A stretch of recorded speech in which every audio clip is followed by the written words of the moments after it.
I am so glad we decided to take this deep dive outside today. I deliberately left my phone in the car back at the trailhead. Really? Yeah, and it felt weirdly dangerous, like walking out of the house without my wallet or my keys. I kept patting my pocket for the first 10 minutes of the walk. It is the phantom limb syndrome of Yeah. the digital age. Yeah. You reach for that connection, and there is just fabric. Exactly, Yeah. just empty space. But now that we've been walking for a while, the air feels different, doesn't it? It does. It is much slower out here. I can actually hear the gravel under our boots now. It's quiet. And you know, looking at that old farmhouse over there on the ridge, it looks so sturdy from here. Peaceful. No, honestly. Even looking at something that peaceful, walking here with you, I just can't shake this hum. The hum. Yeah. It has been there all week, like a low-level vibration in my chest. On the surface, the week was fine. I mean, I hit my deadlines, the kids are fed, the house is clean. But underneath, it feels like I'm waiting for a structural beam to snap. Like everything is fine, but it is also very much not fine. It's this background frequency of something is about to go wrong. And I know so many people listening to us right now feel that exact same vibration. It is interesting you mentioned the farmhouse. Because while you see peace, that feeling you are describing, that hum, the waiting for the snap, it reminds me of a visualization I was actually sitting with this morning. Yeah. It is a bit visceral, but I think it speaks directly to that vibration in your chest. Can you picture a house like that one? As long as it explains why I feel like I'm vibrating, sure, I'm looking right at it. Imagine a man standing on the roof of that house, but he is in a state of absolute panic. He is drenched in sweat, eyes wide, breath coming in shallow gasps. Okay. He has a bucket in his hands, and he is frantically scooping water from a tank and throwing it onto the roof tiles. Bucket after bucket. He is completely exhausted, his arms are aching, but he cannot stop. Is the roof on fire? There is smoke everywhere. Thick, black smoke billowing around him. He sees sparks flying up from the chimney. He can feel the heat radiating through the soles of his shoes. He is convinced he is fighting for his life. He thinks, if I stop throwing water, everything is lost. Well, I mean, that sounds logical. If there is smoke and heat, you put it out. That is just survival. But here is the tragedy. He is fighting the wrong enemy. What do you mean? He sees the smoke escaping the chimney and mistakes it for the source. He sees the heated tiles and thinks that is where the danger is. But the real fire is inside the walls. Inside the walls. It is raging unseen, down in the framing, spreading silently through the dry timber, feeding on old insulation and forgotten clutter in the attic. He is up there pouring water on the symptoms, the smoke, the heat, while the structure burns from the inside out. Wow. Does that resonate? That actually made my stomach drop a little bit, because that is exactly what the hum feels like. It feels like I am on the roof, I am running around dealing with the smoke, you know, the emails, the sudden errands, the notification dings, the texts apologizing for being late. Yes. I am exhausted from hauling buckets, but I never actually go downstairs to see what is burning. Precisely. We live in the era of the man on the roof. Yeah. We have become absolute masters of symptom management. Just think about how we handle modern life. When we can't sleep, what is the immediate reaction? We take melatonin or magnesium, Cool. or we put on some audio to drown out the internal monologue, And when the anxiety tightens the throat? breathing apps, or a glass of wine. Or if we have the cash, we book a self-care weekend. You know, we go to a spa, sit in a robe for 48 hours and just pray that the world stops spinning And doesn't? for about an hour on Sunday night. And then Monday morning hits, the alarm goes off, and the panic is right there, sitting on the edge of the bed, waiting for you. Because we have silenced the alarm, but we haven't checked what set it off. We constantly confuse relief with healing.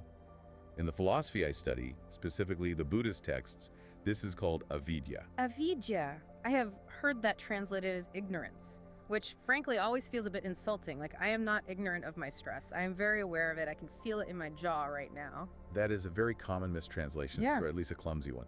Avidya doesn't mean stupidity or lack of data. It means seeing wrongly. Seeing wrongly. Yes, it is a perceptual error. It is mistaking the reflection of the moon in a puddle for the moon itself. Or, in our case, treating the fever and ignoring the infection. So seeing the smoke and thinking that is the problem. Exactly. We are obsessed with optimization. We hack our sleep, we regulate our dopamine, we optimize our productivity workflows. We're trying to be the most efficient water bucket throwers on the roof. But we never ask the dangerous question: why is the system overheating in the first place? Can I be the devil's advocate for a second here? I- It is terrifying to ask that question.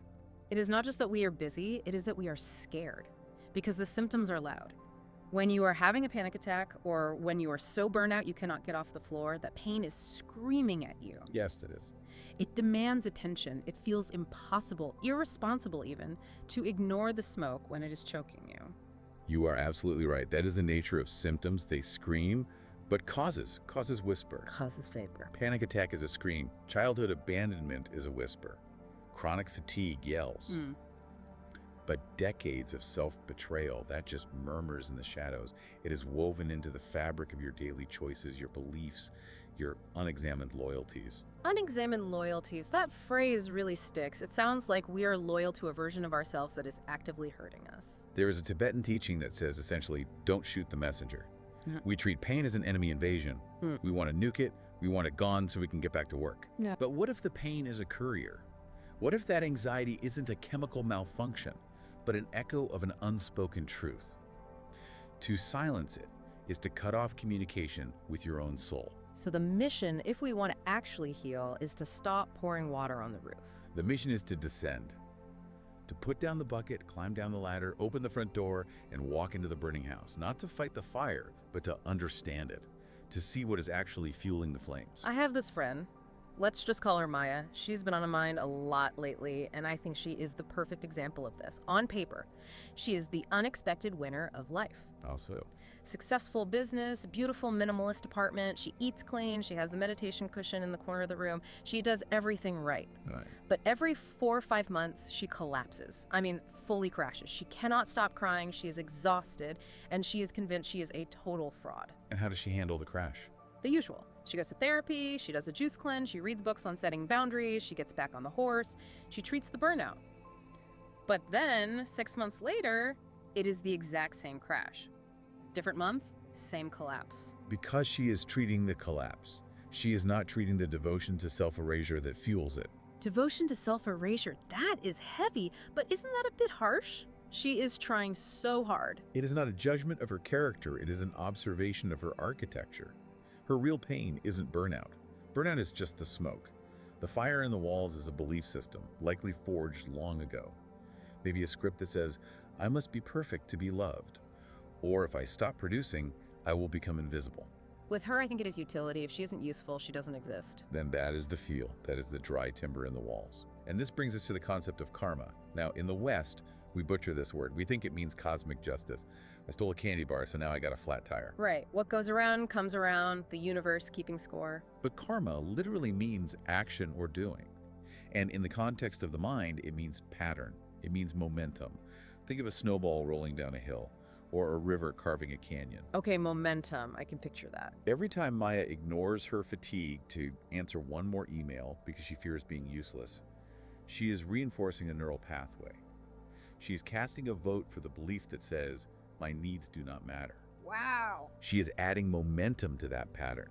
So she can change her job, she can move to a new city, she can get a new partner.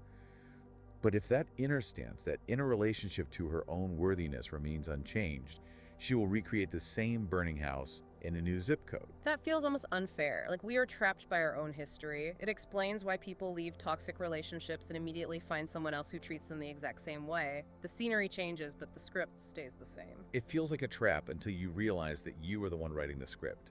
The Buddha said, it is intention that I call karma. Satana, it is the volition. Yes. 2 people can work 12 hours a day. One does it out of a joyful desire to serve, to create art. The other does it out of a terror of being found lacking. The action looks identical from the outside. The symptom, the tiredness, might look identical, but the cause is entirely different, and therefore the cure is different. For the person working out of joy, the cure is a nap. For the person working out of fear, resting isn't just about taking a nap. Resting is terrifying. Exactly. For that person, resting is a confrontation. It is a radical act of defiance against the internal dictator that says, work or die. Okay, so let's say I am ready, or at least I am willing to try. If you are listening, maybe you are ready to. I am standing at the front door of this burning house, honestly. I am scared. It is a threshold. It feels dangerous to go in there. We keep ourselves busy on the roof because looking at the fire is overwhelming. If I stop running, won't I just get consumed by all the feelings I have been avoiding? That is the great fear. But we do not run in blind. We enter with tools. We need a way to navigate the heat. The first tool is the pause, the micro gap. The micro gap sounds a bit technical. It is biological. Usually when stress hits or irritation or that urge to numb out, we react instantly. Stimulus, response. Someone critiques your work, you get defensive, you feel lonely, you open social media. We are on autopilot. Right, the groove is already carved.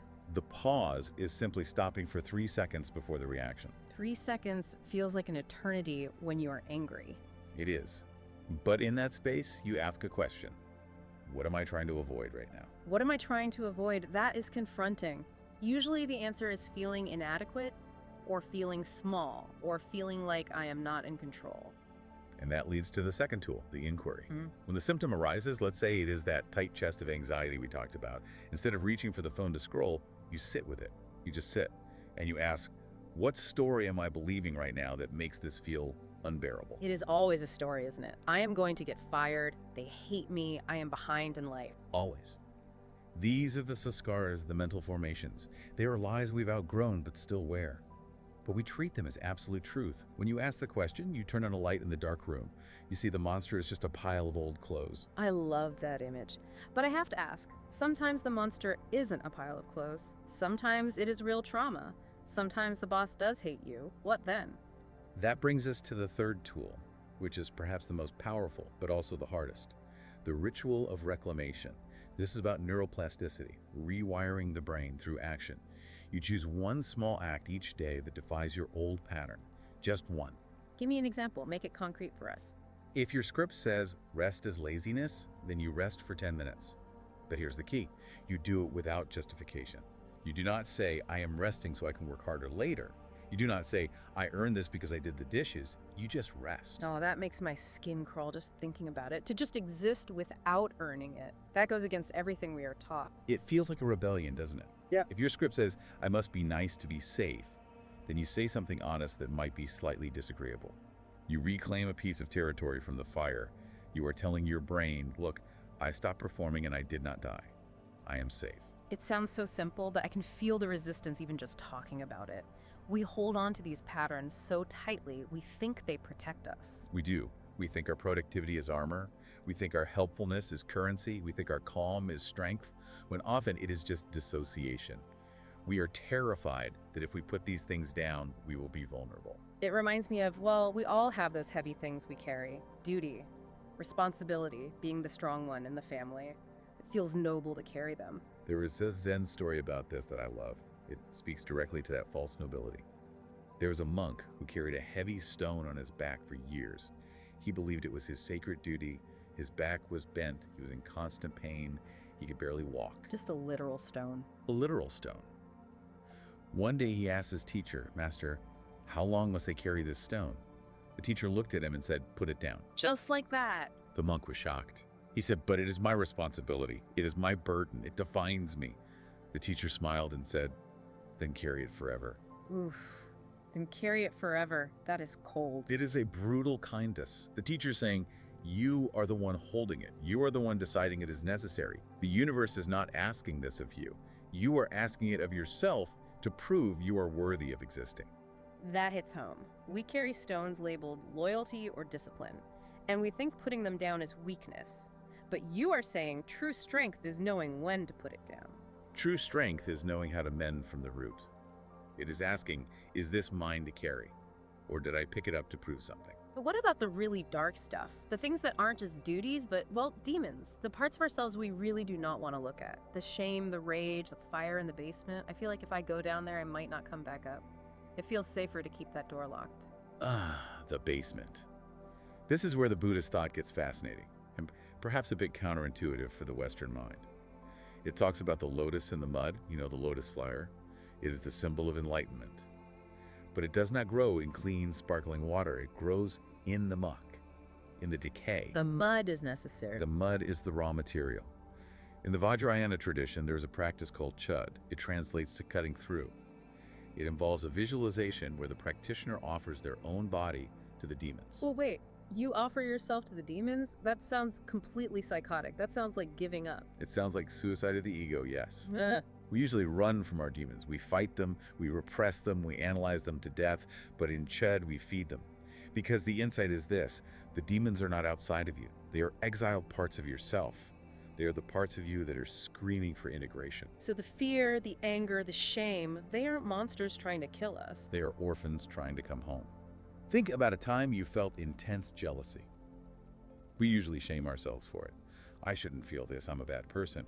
We lock the jealous part in the basement. But the Chode perspective asks, what is this jealousy hungry for? Maybe it is hungry for security. Maybe it is hungry for acknowledgement. So when you feed it, you are actually just hearing it. You're giving it what it actually needs, not what it demands. When you feed a demon with awareness, when you look it in the eye and say, I see you, you are terrified, and I am here with you, it stops being a demon. It often transforms into a protector. That is a massive shift. So instead of asking, how do I get rid of this fear, which is what I always ask, You ask, what is this fear protecting me from? Or, what part of me feels so unsafe that it needs to create this fear? it is not an exorcism, it is a family reunion. It is a reunion. Healing is not about becoming someone new, someone better, or calmer. It is an unveiling. It is returning to who you were before the world told you to shrink, before the world handed you the buckets and told you to climb onto the roof. It makes me look at other people differently too. Walking down the street, you see someone snap at a barista, or you see that CEO who never sleeps and screams at his staff. We judge them, but really, They are tending an invisible fire. Everyone is. The person who cuts you off in traffic. They are fighting a battle in their own walls. They are choking on smoke. When we realize this, compassion becomes the only logical response. We are all in the burning house together. and the bravest thing we can do is stop pretending we aren't. Yes, let your healing be visible. When you stop hiding your fire, you give others permission to stop hiding theirs. A man cancels a meeting because he needs to rest. That is a revolution. A woman says no without apologizing. That is a revolution. It feels like we are circling back to where we started, the house, the fire. But now, standing here looking at that farmhouse, it doesn't feel as scary. It just looks like a house. I want to leave you and everyone walking this path with us today with one final image to hold as we finish our walk. We are no longer on the roof. We are not running away. Imagine you are standing in the very center of that burning room. The heat is there, yes. The smoke is there. But you are not fighting it. I am just standing there. You are sitting in the center with a single candle. You are bringing your attention to the very heart of the inferno. You are saying to the fire, I am ready to see. I am ready to see. And in that moment, when you stop fighting and start seeing, the fire changes. It stops consuming you, and it starts revealing you. Revealing what? The part of you that cannot be burned. The part of you that has been whole all along, waiting for you to come back downstairs. The part that was never on fire. Exactly. That is a lot to take in, but a really good kind of a lot. Something for everyone to carry with them today, or I guess, something to help them put down what they don't need to carry anymore. It is the work of a lifetime. Thank you for this walk. I think I am gonna go home and put down some buckets. Walk gently, my friend. The house is waiting.